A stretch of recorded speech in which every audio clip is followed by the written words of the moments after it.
I have the great pleasure of introducing our next speaker, who is a friend who has been with Internet Innovation Alliance at previous events, whose writing and scholarship are essential to our thinking and always educate us. John Mayo is the Executive Director and founder of the Georgetown Center for Business and Public Policy. He's a professor of economic, business, and public policy at Georgetown University's McDonough School of Business. He's published roughly at least 50 articles in economics, law, and public policy. He's authored numerous book chapters and monographs. He has served as the dean of the McDonough School.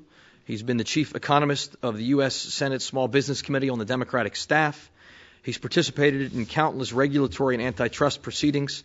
He's forgotten more about antitrust public policy than Broderick and I will ever know. But we appreciate, John, your spending time with us today. We look forward to your insights and to learning more. Thank you.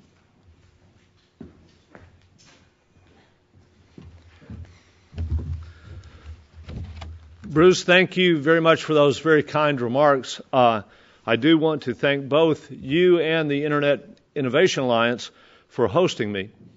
We are, from my perspective, at an absolutely transformative moment in the history of the communications industry, and it seems to me that it is exactly at moments like this that it makes all the sense in the world to step back and reflect on where we are and where we are headed. So in that spirit, what I'd like to do today, very much I think like Jessica, is to offer some stage-setting remarks for us that will hopefully facilitate and foster a debate and discussion about where we're headed and how we might get there more smartly. To do that, what I'd like to do is to talk about four things. First, I'd like to talk a little bit about what I just alluded to. This is the transformation that is happening in the communications industry. Many people who are steeped in the communications industry have a propensity, perhaps, to miss the forest for the trees that are stuck right in front of them. So I'd like to talk a little bit about that transformation. Secondly, I'd like to talk about some research that we are doing at Georgetown University. And when I say we, I'm referring to two of my colleagues at Georgetown, Professor Jeff Macker, who is here today, and Olga Ukaneva in the economics department, also at Georgetown, together with our colleague Glenn Warwick at the University of California, Berkeley. That research is something that we'll talk about. We'll talk a little bit about the preliminary findings, which I hope will be informative. And then finally, we'll conclude with a few implications. So what I'd like to do by way of discussing the transformation that we're in is to maybe begin with a bold, but I think perhaps true assertion. And that is that there have been, I think, at least from an economist perspective, and maybe not a technologist perspective, two really meaningful, game-changing events that happened in the history of communications throughout the history of mankind. The first, and you might guess this, was the development of the wireline telephone. And what I have put on the PowerPoint presentation, I think everyone has a chance to take a look at, is a digital reproduction of Alexander Graham Bell's original handwritten notes that describe the invention of the telephone. You'll see the figure on the upper left, which has a mouthpiece and a transmitting and a receiving signal. And you'll see the famous passage, "Mr. Watson, come here, I want to see you," embedded in his notes. What I would commend to you all reading the pages before and after this, there's some delightful phrases that are in there. One that occurs on this page that perhaps will be a little too small to see is that in the spirit of true science, after Alexander Graham Bell said to Mr. Watson, "Come here, I want to see you," they switched rooms, and Watson then shouted, as he describes here, "Do you understand what I say?" And so it is very reminiscent of "Can you hear me now?" with the Verizon ad. I think Madison Avenue took a page from Alexander Graham Bell there. The second transformation that I think is a game changer in the history of communications of mankind occurred in 1947. And here, too, I have taken the liberty of going back to the National Digital Archives and looking at the original memo from D.H. Ring in 1947 that depicts the possibility of a cellular network. It is here that at the top of this memorandum, he notes, in this memorandum, it is postulated that an adequate mobile radio system should provide service to any equipped vehicle at any point in the whole country. And that was a dramatic and remarkable transformation. And you see the depiction of the cellular system that he envisioned, and that was an absolute game changer. What did it do? Those two developments together led to a situation where we now have two parallel technologies. One is a wireline system, depicted on the left with a telephone taken from 1919. The telephone is purposely taken from 1919 because I don't think it will take many people's great imagination to see that that telephone, while it's a little differently shaped, is not altogether different than the telephone that sits at your house today. It has a mouthpiece. It has a receiver. We've replaced a rotary dial with a touch pad, but by and large, with the exception of a cordless feature that operates within your house, that technology is still a voice-based technology, and it remains pretty much as is. On the right-hand side, you see in a visual the evolution of cellular phones. The first one on the far left was referred to as the brick phone. It weighed 2 pounds. It cost $1 a minute of airtime to speak to someone else that had similarly a brick phone. Today, as you look to the right-hand side of that screen, you'll see a device that looks much more like the one that you probably have in your pocket right now, that is small, sleek, that it costs on average about 5 cents a minute to use, and at the margin 0 cents unless you're up against the end of your bucket. It's a very sleek and versatile technology. The technology is so versatile that it not only is smaller in size, but it has broadened to include not only voice, but video, data, and text.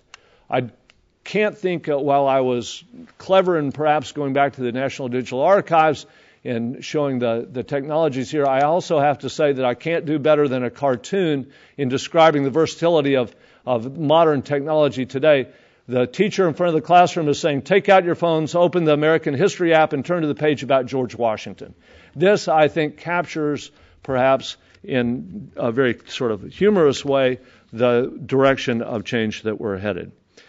Now, let me turn to our research effort at Georgetown, because what you've got is these two technologies that are crying for an understanding, if you will, of the economic relationship that exists between them and how that relationship is going to unfold over time.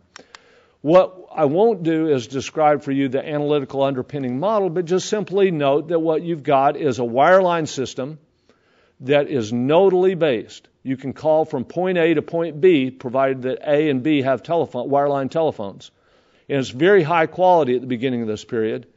And aside from that, or parallel to that, you had a ubiquitous but lower quality system of wireless telephones. But that quality was changing over time, and the ubiquity of wireless technology has changed over time. So we do model that. How do we do this? Look at this relationship with the data.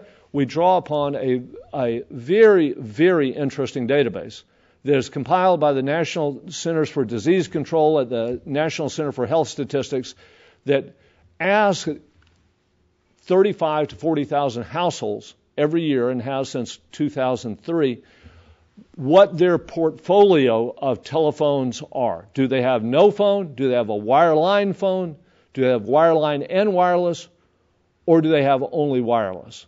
So we are able to assemble a database of over 160,000 households over a 7-year period to look at what has been the evolution of demand patterns. We supplement those data with data drawn from the Federal Communications Commission, the Department of Agriculture, the Bureau of Labor Statistics, and the Bureau of Census. So that's what I've been doing for the first half of this year. And what you see when you start to look at the data And here the data are color-coded. On the left-hand side, you will see the year 2003 is the first vertical bar, and on the right is 2010. Each one of those four buckets, no phone, wireline only, both, or wireless only, are represented. The bar you cannot see, the bar that you cannot see, is the set of people who have no phone, the set of people that Jessica is so rightly concerned about, but it constitutes about 2% of the population right now. If you go back to 2003, if you go back to just 2003, fully 50% of American households only had a landline phone. Today that number has, and that's the red part of these charts, today that has fallen to 12%. The other dramatic change that we see is that in 2003, only 3% of American households were wireless only. Today, that is over 30% of American households are wireless only. This wireless propensity to go wireless only is not geographically uniform. And before you believe for a moment that I am giving a red state, blue state early election results, I'm not here. This is a chart that is developed that shows with the darker blue, the least intensive wireless only states. And in dark red, the most intensive wireless only states. And to Jessica's point, you see that there are a number of states in dark red that are the most rural of our states in America. Just to give you a sense of this, the states of Arkansas, Mississippi, Texas, North Dakota, and Idaho all have wireless-only rates that are over 30%. And that is in stark contrast to states like Rhode Island that only have 12% wireless. So there are big differences. Now, to try to unpack or to try to understand this pattern of portfolio consumption of telephones, what we did is we have devised 5 sets of variables. And I won't go through all of these in detail with you, but the first set is a set of variables designed to capture how wedded are individuals within a household to their node. Do they have children? Do they work outside the home? Are there health issues related to the people in the home? Do they own the home? What is the population density? How far might they be away from their home in situations caused by lower population density? We also look at the quality of the wireless system. We look at physical impediments like water, terrain, the degree to which the county is mountainous, and we look at cellular infrastructure. How developed is the infrastructure in a particular county in terms of providing quality, and see if that makes a difference on the portfolio consumption of households. We also look at the deployment of mobile itself, because if other people have wireless devices, it likely enhances the demand for wireless by you. Finally, we look at demographic considerations, things like race, gender, education, marital status. I won't go through the results in detail. Let me just give you a couple of snippets that hopefully will tease you and make you a bit more inclined to read our paper. Let me back up just one second there. I'm not sure why my marginal effects isn't showing. Let me just say that were there a chart there, what it would show you is the following. So you have to listen to my words instead of just looking at the visual. What it would show you is something that I think you intuitively know, but we have been able to use econometric methods to verify. And that is that if consumers face a higher price for wireless service, they are less inclined to go to wireless. If they face higher wireline prices, they're less inclined to adopt wireline service. Demand curves slope downward. That's not surprising.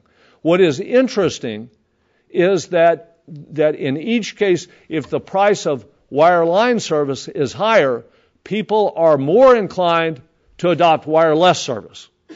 And if the price of wireless service is higher, they're more inclined to stay with wireline service.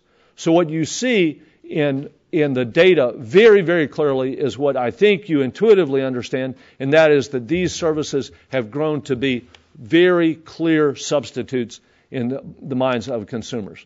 Now, let me talk just finally about consumer substitution patterns and how they have evolved over time. Remember, I said there are 4 buckets that you could be in.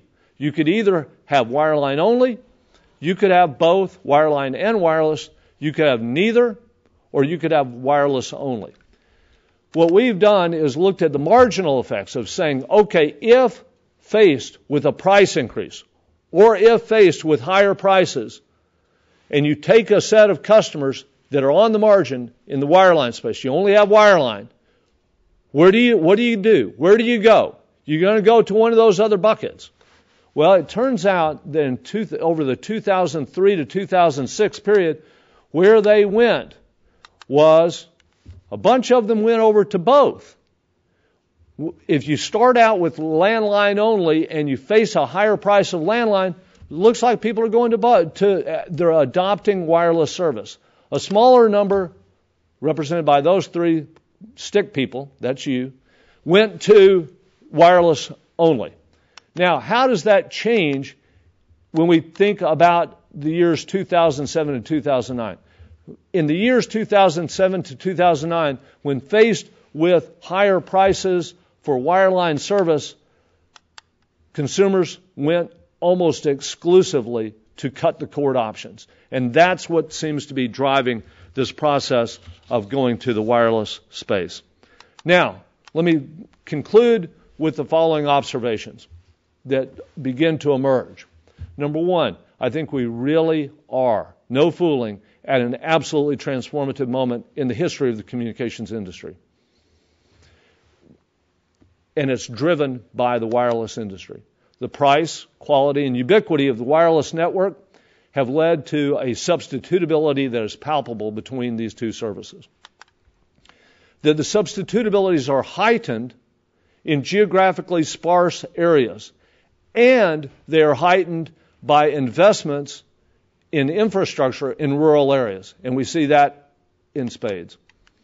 And finally, to the extent, and I didn't emphasize the supply side of this industry in my remarks today, but to the extent that the supply side favors wireless deployment in rural areas, that is simply to observe that it is very expensive to run a copper loop, a coaxial cable, a fiber line to sparsely populated areas relative to wireless getting to those areas.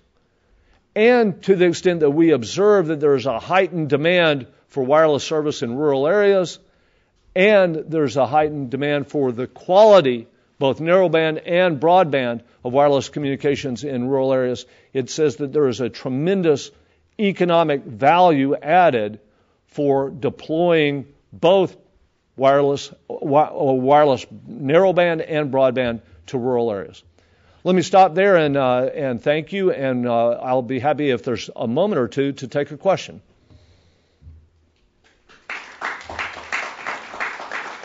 Thank you. Bruce. Yeah, just one question. I'll try to talk loud. Do you perceive the switch from those who went from wireline to both in 2003 to 2006 became wireline just to wireless? Is that, in your opinion, more driven by the economy or more by the app phenomenon? I think it's driven by several things. The 2 that you mentioned, consumers are increasingly price sensitive these days and are willing to look for low-cost alternatives, and they're willing to look across the wireline and wireless space. That's number 1. Number 2, your description of the increased versatility of wireless services is just palpable. It is something that consumers are getting a lot of value from. And I think the third is that as time has unfolded, more and more households see other households that have cut the cord and realize I can still be in touch with that person. It's not as though they dropped off the end of the earth. And begin to ask the question, do I really need both of these technologies? Another question in the back.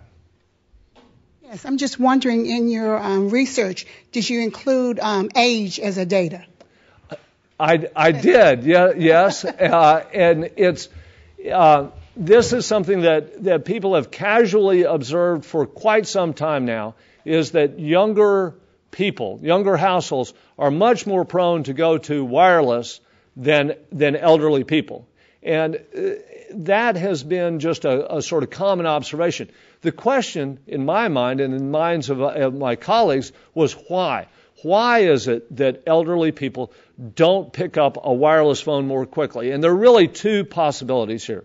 One is that they are more yoked to their node, to their domicile. And that turns out to be true, that if you look at the way people spend their time, elderly people spend more time at their domicile. And so they are more yoked to their node. The other is a question of technology and whether the new technology frightens them. I know I've got a new phone and it frightens me. But we did look at that, and it turns out that more highly educated elderly people are indeed more prone to adopt wireless technology than folks who aren't quite as highly educated. So it's an important element of the demographics. We think it's driven by these nodal considerations primarily. Thank you very much.